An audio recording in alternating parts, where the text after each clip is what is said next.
जिस तरह as a daughter, as a sister and as a wife हमारी बहुत सारी ड्यूटीज़ होती हैं, बिल्कुल इसी तरह से एज अ मदर भी हमारी बहुत सारी रिस्पॉन्सिबिलिटीज़ होती हैं जिनको पूरा करना हम पर फ़र्ज़ होता है। अगर हम उसमें कोताही करेंगे तो क़यामत के दिन हम अल्लाह ताला के सामने जवाबदा होंगी। अस्सलाम वालेकुम everyone, welcome to my channel G Azad vlogs. I hope कि मेरी यूट्यूब फैमिली बिल्कुल ठीक ठाक होगी, फिट फाट होगी। तो स्टार्ट करते हैं आज का व्लॉग।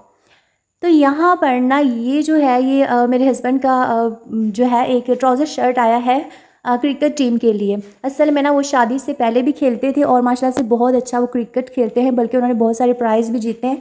और यहाँ गांव में ना बॉयज़ की टीम है, लेकिन शादी के बाद ना उन्होंने क्रिकेट खेलना कम कर दिया, बिज़ी हो गए हैं ज़्यादा। तो उनके फ्रेंड्स जो है ना उनके लिए ये सरप्राइज़ यूनिफॉर्म लेके आए थे क्रिकेट टीम के लिए, जिससे वो कह रहे थे कि मतलब मैंने नहीं लेना। लेकिन अब मैंने जब ये आया ना तो मैंने उन्हें मना नहीं किया। मैंने कहा आपको खेलना चाहिए, क्योंकि शादी होने का ये मतलब नहीं है कि जो हमारे शौक़ हैं हम उन्हें भूल जाएं, बल्कि खेल तो हमारे लिए ज़रूरी होते हैं, क्योंकि ये हमें एक्टिव रखते हैं। हम बहुत ही ज़्यादा हेल्दी भी होते हैं इनसे। तो ये है कि मतलब ये नहीं कि अब सारा दिन ही खेलना है। अगर आप अपने घर की रिस्पॉन्सिबिलिटीज़ अच्छे तरीके से पूरी कर रहे हैं तो एक्स्ट्रा टाइम में आप खेल सकते हैं, इसमें कोई हर्ज नहीं है। तो मैंने ना वो यूनिफॉर्म उनका उठाकर मैंने उसको हैंग कर दिया। मैंने कहा नहीं, जब आपके फ्रेंड्स आपको बुलाएंगे तो आप क्रिकेट टीम में लाजमी जाइएगा, क्योंकि उन्होंने इतने प्यार से आपके लिए यूनिफॉर्म जो है वो बनवाया है। तो आज ना मेरा जो टॉपिक है मदर का क्यों है, क्योंकि ना आज अल्हम्दुलिल्लाह से मैं बहुत ही ज़्यादा ना एक खुशी और फ़ख्र सा महसूस कर रही थी।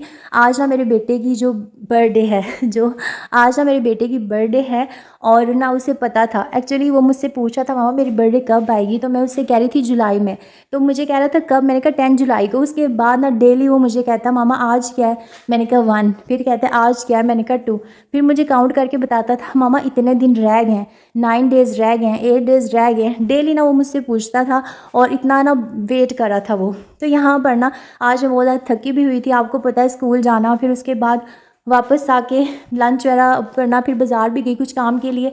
और अब रात को ना मैं चाह रही थी, हमने यार इतनी बड़ी बर्थडे नहीं करनी थी, जस्ट मैंने अपनी जेठानी की फैमिली को इनवाइट किया था। और यहाँ पर ना मैं बिरयानी बना रही थी। तो हुआ कुछ यूँ कि लेट हो गई थी बिरयानी बनाते हुए, गैस चली गई, तो लास्ट में जो मेरा दम था ना चावलों का वो नहीं लग सका। खैर मैंने इसी तरह से ना उसके ऊपर ढक्कन दे के रख दिया, तो अल्हम्दुलिल्लाह से चावल जो है वो पक गए थे, कोई खास इशू नहीं था। तो यहाँ पर छोटी सी हमने डेकोरेशन की थी। असल में ना मुझे कोई इतना शौक़ नहीं होता कि मैं बहुत बड़ी बर्थडे करूँ या हम हल्ला गुला करें। बस मेरे नज़दीक ना ये खुशी की बात होती है, और हमें ना इसको इस्लामी तरीके से मनाना चाहिए। यानी कि अब मैंने बच्चे की खुशी के लिए थोड़ी सी यहाँ पे डेकोरेशन की है, तो फिर केक जो है वो उसके लिए बनवाया था। खैर नाम तो उसका रेयान है, लेकिन ये स्पेलिंग जो है ना उन्होंने गलत लिख दिए थे। मेरे नज़दीक ना सालगिरह मनाने का मकसद जो है वो एक तो ये कि आपका अपने बच्चों को खुशी देना है, और दूसरा ये कि अल्लाह ताला का शुक्र अदा करना है। जब मेरी बर्थडे आती थी ना तो मैं 4 नवाफ़िल अदा करती थी 2-2 रकत के साथ। पहले जो 2 है ना वो मैं नमाज शुक्राना अदा करती थी, अल्लाह ताला का शुक्र अदा करती थी कि ये जो मेरा साल गुजरा है ना वो खैरियत के साथ गुजर गया है। उसके बाद ना 2 नफल में खैर के पढ़ती थी कि या अल्लाह जो आने वाला मेरा साल है, यानी अब जो न्यू स्टार्ट हुआ है ना, अल्लाह करे कि वो मेरा खैर के साथ गुजरे। तो उसके साथ क्योंकि मैं जामिया में रही हूँ तो वहाँ पे भी हमने यही चीज़ सीखी है। जो हमारी मस्जिद थी वो भी अपनी बर्थडे सेलिब्रेट करती थी, लेकिन कोई कैंडल्स या इस तरह की चीज़ें नहीं होती थी। खैर अब तो बच्चे छोटे हैं ना, तो वो फिर देखते हैं मोबाइल्स वगैरह में तो कहते हैं मम्मा कैंडल्स भी लाएँ, ये भी लाएँ, चीज़ें भी, बलून्स भी।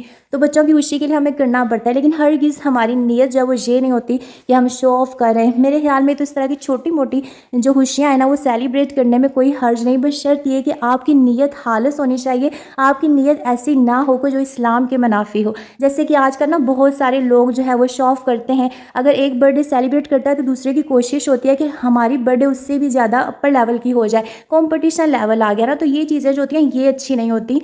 और रिया और दिखावा जाए तो वैसे भी इस्लाम में पसंद नहीं किया जाता। अच्छा ये देखें, ये सीलिंग के कुछ पीसीज हैं, कुछ तो मेरे पीसीज थे। मैंने प्रीवियस व्लॉग में आपको दिखाए थे, और मैंने आपसे कहा था कि मैं ना इसका बच्चों के लिए डॉल हाउस बनवाऊंगी, और मैंने ना अपने कुलीग से ये बच्चों के लिए डॉल हाउस बनवाया है। कुछ तो उनके अपने सीलिंग के पीसीज थे, तो ये मुझे ना बहुत पसंद आया। उन्होंने इतनी एफर्ट के साथ ना इसको बनाया। नीचे यहाँ पर आपने देखा कि 2 रूम्स हैं, एक तो डॉल का बेडरूम है और उसके साथ ही जो है वो किचन है, और बाहर जो है वो टीवी लाउंज है, और ऊपर जो है वो वॉशरूम है। माशाल्लाह से इन्होंने बहुत ही अच्छा बनाया है और बच्चे जो हैं वो भी खुश हो गए थे और रियान को ना ये बर्थडे पे जो है वो गिफ्ट दिया था। खैर मैं ना सिर्फ ये कहना चाह रही थी कि अब जैसे कि मैं बहुत थकी हुई थी, लेकिन मुझे पता था कि मेरे बेटे की खुशी है, ये भी हमारी ज़िम्मेदारी होती है कि हम अपने बच्चों को खुश रखें, उनकी तमाम ख्वाहिशात का ख़याल रखें, उनकी ज़रूरियात का ख़याल रखें। अच्छा, मैं ना अगर टीचिंग करती हूँ, मैं वापस आती हूँ थकी होती हूँ, तो बच्चों ने इस चीज़ को नहीं देखना कि आप थकी हुई हैं। उन्हें प्रॉपर उनका प्यार चाहिए, उनको केयर चाहिए, क्योंकि आप जॉब करती हैं, लेकिन इसका ये मतलब नहीं कि आप अपनी ड्यूटीज़ को इग्नोर कर दें। आपका जॉब करना जो है, इसमें बच्चों का नुकसान नहीं होना चाहिए। आप कोशिश करें कि आप अच्छी तरह से अपने टाइम को मैनेज करें, बच्चों के लिए लाजमी टाइम निकालें। और अब तो समर वेकेशन है, तो मुझे ये चीज़ ना बहुत फ़ील होती है कि मैं ना एक स्पेसिफिक टाइम निकालूँ अपने बच्चों के लिए। तो खैर इंशाल्लाह आजकल तो घर में काम हो रहा है ना, इंशाल्लाह से बाद में पूरी कोशिश करूँगी कि अपने बच्चों के लिए मैं ज़्यादा से ज़्यादा टाइम निकाल सकूँ। अल्लाह हाफ़िज़।